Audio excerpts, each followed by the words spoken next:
guys, babalik pa rin natin ang chicken.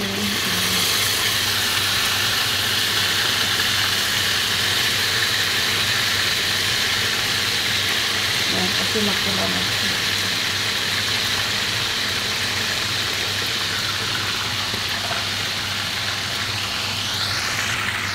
Ayan mga guys, hintayin lang natin siya golden brown. Ayan mga guys, tanggalin na natin. Well done na siya mga guys. Red na siya, tama na yan. Sarap ng amoy. Isunod natin ang potato. Okay mga guys. Yan, sunod natin ang potato. Same oil lang mga guys. Para hindi maaksaya. Kunti lang ang lulutuin natin kasi ako lang ang kakain nito. Trying my best how to make magloba chicken. Chicken under the rice yan. Yan. Ayan mga guys, balik ka rin na natin ang so already done.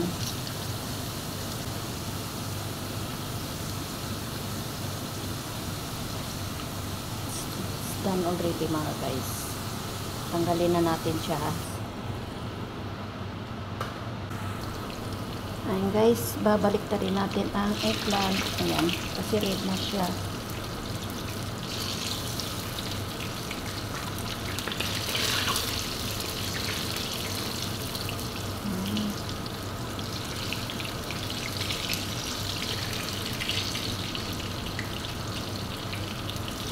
Pwede na yan.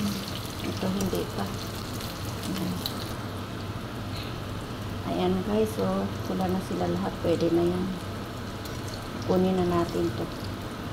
Ayan. Ayan, pwede na yan. Ayan.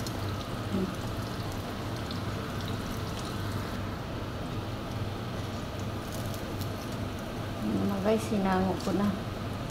Ayan, tapos na. Lagyan na natin siya sa kaldero, sa tanjara. Ayan. Ayan siya guys. Ayan. Layer yan. Ayan. Kulang yata yung basal ko. Okay na yan. Next, tomato. Ayan. Ayan. Kinulang yung tomato natin. Next, yung potato. Ayan. Minute. Ayan. Okay. Then, chicken mga guys. Ayan. Ganyan natin. Kasi pagtaob yan mamaya. Front yung ano. Ayan. Chicken.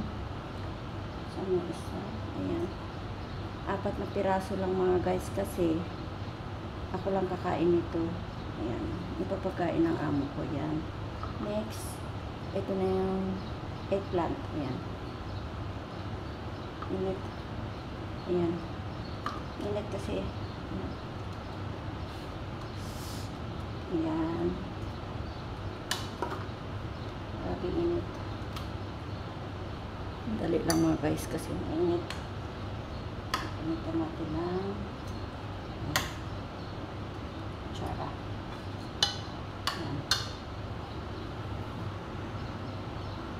Mga guys, last ang rice na. Ayan. Nugasan ko na to mga guys. Ayan. Ayan. Kunti lang, isang taka lang yan kasi ako lang kakain. Ayan. Kulang yung bigas. Last guys, ito yung tubig na may maji. Lagyan ko siya ng isang maji pang ano natin para maluto ang rice. Ayan. Ayan. Tapos na. Sasalang natin ulit yan.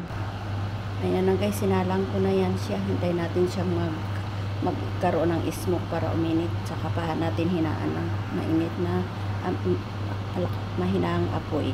Ayan, ganyan lang. Ayan naman guys, tinakpan ko na tubig ko. Ayan ha.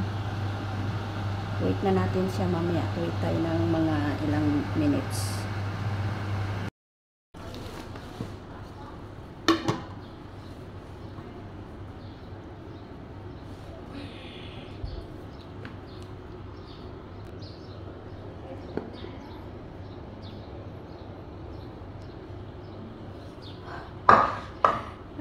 ang chicken.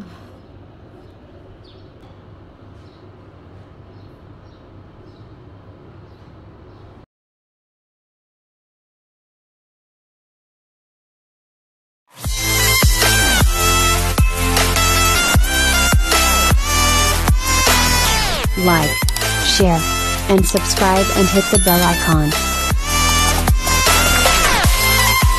Thank you.